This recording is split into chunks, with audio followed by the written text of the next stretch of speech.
Donc maintenant, on est parti sur les nombres de Bernoulli et le théorème de Clausen-Funstaut, qui va être un théorème plutôt du côté algébrique de la force. Là, ici, calculons, bon, c'est le calcul qu'avait fait Jacques Bernoulli, et regardons un petit peu ce qu'il avait fait. Donc il avait calculé pour 0, 1, pour 2, 1 sixième, pour 4, 1 trentième, etc. Pour 6, 1 42e, pour 8, 1 trentième.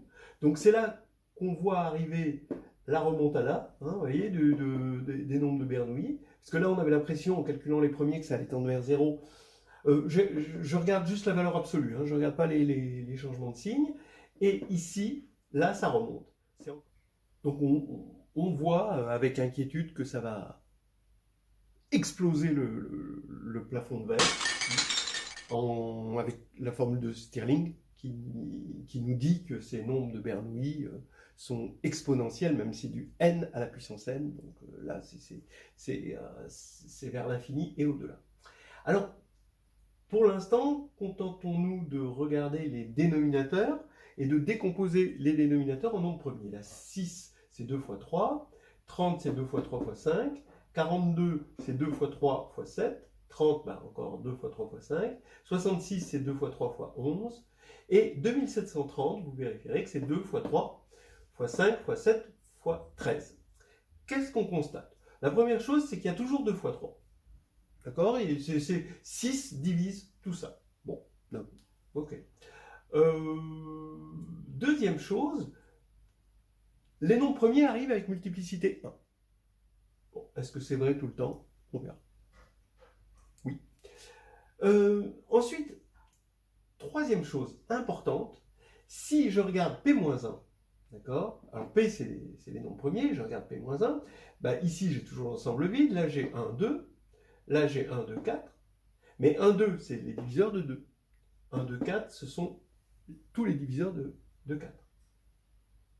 1, 2, 6, ce n'est pas tous les diviseurs de 6, mais ce sont des diviseurs de 6. 1, 2, 10, bah, ce sont des diviseurs de 10, mais pas tous. 1, 2, 4, 6, 12, c'est des diviseurs de 12, mais pas tous. Vous voyez, on a juste fait moins 1, hein, de cette ligne-là à cette ligne-là, et je tombe sur des diviseurs. Alors ça, c'est assez extraordinaire. Maintenant, pas tous. Ça veut dire quoi, pas tous? Qu'est-ce qui manque? Là, il manque 3. Mais si on avait 3 là, il aurait fallu qu'on ait 4 là. On ne pouvait pas avoir 4 là, puisqu'on ne prend que des nombres premiers. Là, il manque 8 dans les diviseurs de 8. Ben oui, mais là, ça veut dire qu'on aurait eu 9. Et 9 n'est pas premier. Là, il manque 3 encore, ben pareil. Voilà. Et bien, ça veut dire quoi?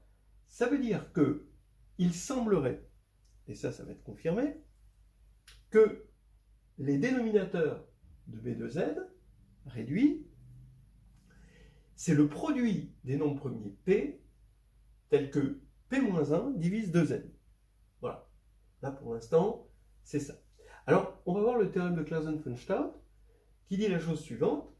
Il existe pour tout n, alors n est pris strictement positif, hein, un entier Z2N tel que B2N est égal à Z2N moins la somme des 1 sur P, où P est premier, d'accord, pour P premier, hein, avec P-1 divise 2N. Voilà. Alors, tous ces... Bon, on va démontrer ça. Vous voyez que si on montre ça, alors évidemment, les dénominateurs vont vérifier la conjecture, c'est-à-dire qui dit que le produit des P premiers, que les dénominateurs réduits sont le produit des P premiers tels que P-1 divise 2N, mais ça précise, parce que c'est un entier moins la somme des 1 sur P, ça peut pu être autre chose. Alors, on va montrer ça. Avec quoi comme outil? Ben, je vais vous dire avec quels outils on va faire ça. Hein. D'abord, les outils qui nous ont permis de calculer les premiers nombres de Bernoulli ici. Bn, c'est la somme des m égale 1 à n de moins 1 puissance n, SNM sur m plus 1. OK. Ou SNM, c'est le nombre de surjections d'un ensemble à n éléments vers un ensemble à m éléments. Alors, comment calculer SNM? Ben, il y a il y a la formule du crible qui nous permet de montrer cette formule hein, pour calculer les SNM. La formule du crible, on ne l'a pas démontrée, mais bon, c'est quand même suffisamment connu. Cette formule, on l'a démontrée. Alors, maintenant, encore quelque chose qui n'a pas été démontré, c'est que quand on regarde SNM, qui est forcément un entier, hein, puisque c'est de la combinatoire, quand on le divise par factoriel m, eh ben, c'est encore un entier. Alors ça, c'est fort. Bon, un entier positif d'ailleurs, hein, mais un entier. Pourquoi?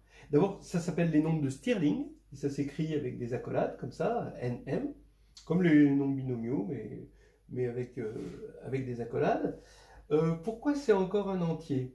Ça peut se voir de deux manières. Il y a une manière de voir, c'est que, comme on regarde des applications de EN dans EM, on a une action du groupe symétrique S indice M à droite, par permutation, sur l'ensemble de ces applications. Et comme on regarde l'ensemble des éléments surjectifs, bah, ça agit sur l'ensemble des applications surjectives, et ça agit de façon simple, parce que c'est surjectif. Ça agit de façon libre. Et donc, ce qu'on est en train de calculer, c'est le nombre d'orbites. Ou si vous préférez, on peut le dire autrement, SNM sur factoriel m, c'est le nombre de partitions que l'on peut faire dans un ensemble à n éléments à m parties non vides. Voilà. Ça, c'est une première chose. Bon, vous pouvez essayer d'aller plus loin dans cette direction-là, dans ces deux directions, parce qu'en fait, c'est deux directions qui se ressemblent. Mais une autre façon très simple, c'est qu'on avait vu une récurrence, c'est que Sn plus 1, m plus 1 est égal à m plus 1 SNM plus m plus 1 SN m plus 1. Bon, on avait fait ça en faisant découler de cet ensemble de surjections à partir d'un ensemble de surjections plus petit. Hein. Donc ça, on avait vu ça. Et maintenant, si vous remplacez SNM dans cette formule par factoriel m fois le nombre de Stirling, ben là on va avoir factoriel m plus 1 fois le nombre de Stirling, oups, à la boulette. m plus 1, voilà, égal à, ici, on va avoir factoriel m plus 1, donc ici on va avoir ici factoriel m, fois m plus 1, ça va faire factoriel m plus 1, ça va se simplifier ici. Et ici, on va avoir m plus 1, là on va avoir factoriel m plus 1, et ça va simplifier avec le m plus 1, factoriel m plus 1 ici, mais il va rester m plus 1. Donc en fait, on voit qu'on a une récurrence, et comme pour n égale 1, ben comme n égale 1, bon, m il est plus petit, il est compris entre 0 et n, donc m, voilà, hein, il va valoir 1. Donc ici, c'est entier au départ, donc avec la récurrence, ben, ça va rester entier. Donc on voit bien que les nombres de Stirling restent entiers. Voilà. Donc voilà l'outillage. Hein. On va démontrer le théorème de Clausen-Funchtot avec ces formules qui nous donnent le nombre de Bernoulli, et ça, et le fait que ça, c'est entier pour avoir des entiers ici. Vous pouvez tenter de le faire hein, vous-même comme ça pour le challenge. Alors, allons-y pour la preuve. On commence la preuve de ce théorème. Donc, on va montrer, dans un premier temps, que S2nm sur m plus 1 est un entier, attention, lorsque m plus 1 n'est pas premier. Voilà. Bon, montrons-le. Alors, s'il n'est pas premier, alors m plus 1 est égal à a fois b. Et dans un premier cas, on va supposer que a et b sont différents. Parce que s'ils ne sont pas différents, alors il n'y aura que la possibilité qu'ils soient égaux hein, sous la forme a carré. Donc, s'ils sont différents, ben, quand on va calculer S 2m ici sur 2nm sur m plus 1, ça va faire factoriel m sur m plus 1 avec le nombre de Stirling ici qu'on a défini là, eh bien, en fait, ce qui va se passer, c'est que déjà, ce facteur-là est entier. Donc, comme on a vu que le nombre de Stirling était entier, on va avoir un entier. Pourquoi? Parce que m plus 1 est égal à a fois b. A va être un facteur de factoriel m. B va être un autre facteur de factoriel m. Et donc, il va y avoir forcément simplification. Et donc, ça va être entier. Maintenant, si m plus 1 est égal à a2, alors là, supposons que 2a soit inférieur à m. Alors dans ce cas-là, d'accord, factoriel m sur a fois 2a va être un entier, puisque a va participer à factoriel m, et 2a va être un autre facteur de factoriel m. Donc il va y avoir double simplification, et ça va être un entier. Et de la même manière, comme on multiplie par un nombre de Stirling, d'accord, on va avoir, alors d'abord, on va avoir factoriel m sur a2, qui est le double de ça, donc forcément c'est le double d'un entier, donc c'est un entier, et donc ça veut dire que factoriel m sur factoriel m plus 1 va être un entier, et quand on va multiplier par le nombre de Stirling, eh bien on va encore avoir un entier. Donc pour l'instant, tout se passe bien, on a toujours des entiers. Mais il nous reste encore un cas un peu retors, si m plus 1 est égal à a2, mais qu'on n'a pas ça. C'est-à-dire que 2a est strictement supérieur à m. Alors qu'est-ce qu'on va avoir? Ben, on va avoir 2a plus 1 qui va être supérieur à m plus 1, strictement. Mais, m plus 1, c'est égal à a2. Voilà. Donc 2a plus 1 est strictement supérieur à a2. Ben, soit a égale 1, soit a égale 2. D'accord? Et puis à partir de 3, ben non, c'est pas possible. Donc ici, a égale 1, ben, ça nous donnerait m égale 0. Bon, là, il n'y a pas de problème, on ne regarde même pas ce cas-là. Mais par contre, il y a m égale 3, qui est quand même un peu important. Alors ici, on va regarder m égale 3 pour a égale 2. Voilà, donc m égale 3, eh bien, regardons factoriel m sur m plus 1, ça fait factoriel 3 sur 4, et là, ce n'est pas un entier. Donc, bah oui, alors ça veut dire qu'il faut montrer que, factoriel 3 fois 2n3, parce que maintenant on va rappeler ce nombre de Stirling, est multiple de 4. Bon, alors il y a certainement plein de manières de le montrer, mais je vais ressortir, donc factoriel 3 fois 2n3, bah, c'est tout simplement Sn3, d'accord? Sn3, je l'ai avec cette formule, donc ça fait, donc je sors les nombres binomiaux, alors ça démarre à partir de 1, donc il n'y a pas le k égale 0, donc les nombres binomiaux ça va être 3, 3, 1, l'alternance de signes, 1, moins 1, 1, les puissances de k, donc 1 puissance 2n, 2 puissance 2n, 3 puissance 3n, 2n, et donc voilà ce que ça fait. Maintenant je vais regarder ça modulo 4, parce que je veux le diviser par 4, et modulo 4, ça fait quoi? Ben là, ça fait moins 1. 3 modulo 4, ça fait moins 1. Lui, c'est 2 puissance 2n, parce qu'avant on avait pris 2n. Donc 2 puissance 2n, c'est 4 puissance n, donc là, ça fait 0. Et là, c'est moins 1, mais moins 1 puissance 2n, ça fait plus 1. Donc ça fait moins 1 plus 1, ça fait 0. Ce qui veut dire que ça, c'est multiple de 4, et donc que ça va bien être un entier. Donc le bilan, on a montré que S2n m sur m plus 1 était toujours entier à condition que m plus 1 ne soit pas premier. Maintenant, on va regarder évidemment, inévitablement, le cas où m plus 1 est premier, puisque forcément on va avoir des nombres premiers entre 1 et n, et il va falloir les gérer. Alors là maintenant, on va prouver le théorème avec la stratégie suivante. Donc B2n, on a vu que c'est égal à somme de m égale 1 à 2n de certains éléments t indice, qu'on va appeler t indice m, où t indice m, c'est moins 1 puissance m, s 2n m sur m plus 1.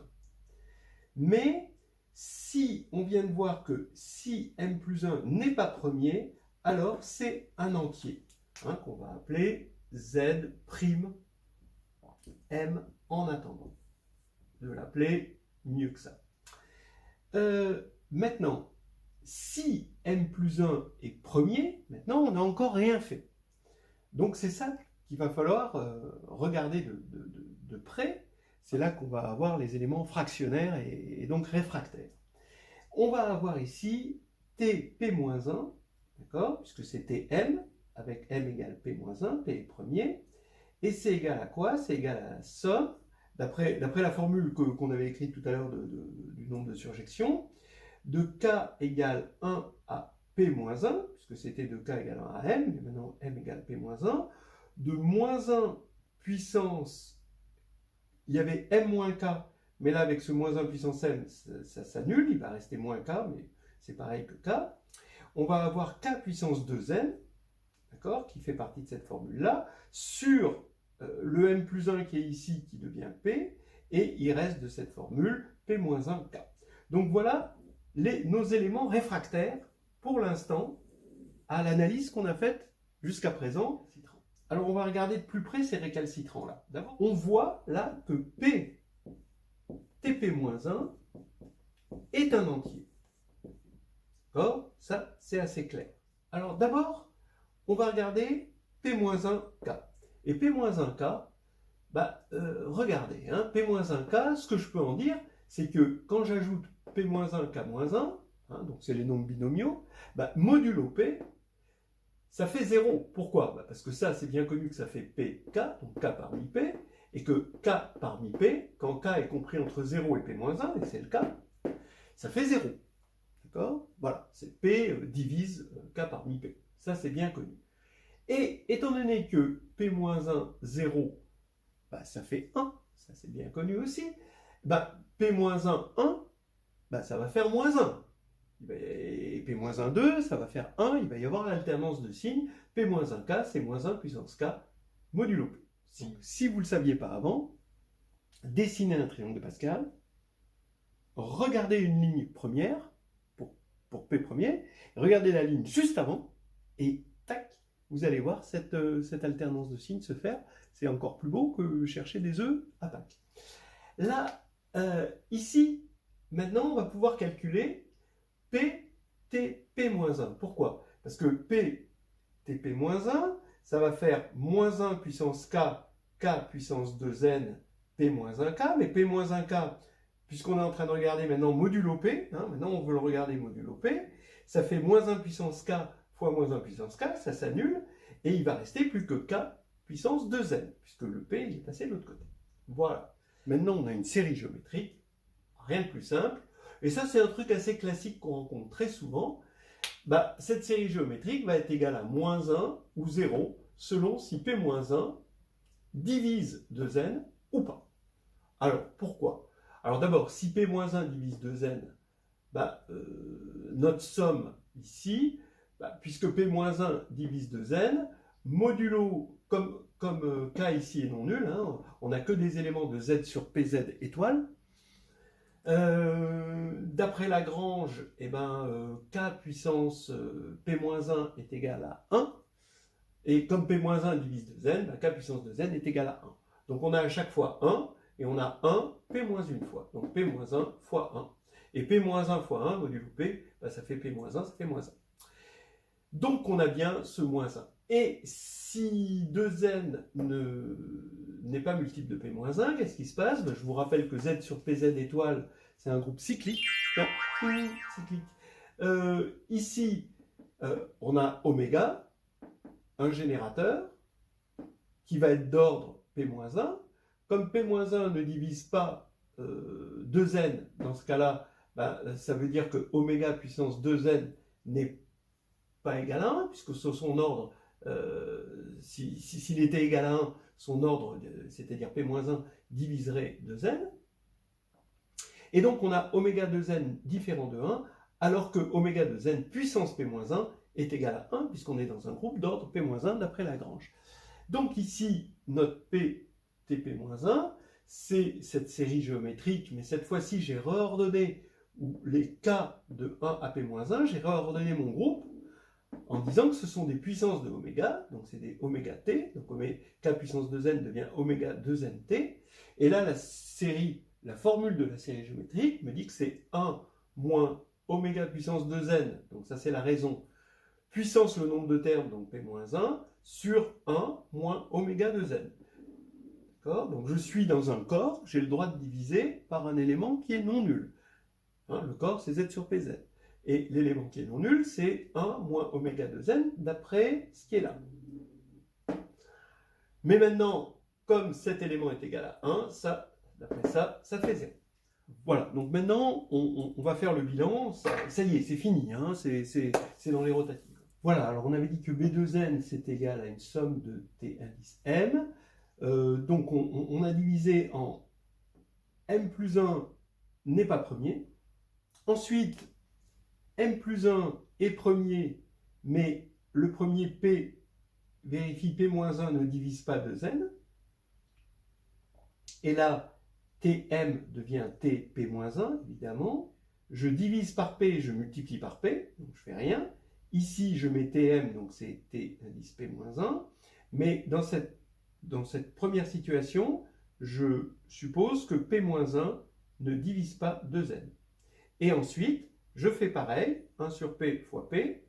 P, évidemment, c'est M plus 1. Et là, je suppose que P-1 divise 2n. Donc, qu'est-ce qui se passe? Ici, j'ai vu qu'on avait un entier. D'accord? Ici, on a vu que ça, c'est ce qui correspond à ici. Donc, modulo P, ça fait 0. Donc, c'est un multiple de P. Comme c'est un multiple de P, donc ça, c'est un multiple entier de P. Donc, ici, ça va se simplifier et on va avoir un entier. Donc, entier plus entier. Ça fait entier. Ici, eh ben, on va avoir moins 1 modulo P. Donc, ça veut dire que c'est moins 1, ça, plus un multiple de P. Donc, on va garder le moins 1, ça va faire moins 1 sur P, et plus un multiple de P, ça va se simplifier avec ce P, et ça va faire un entier.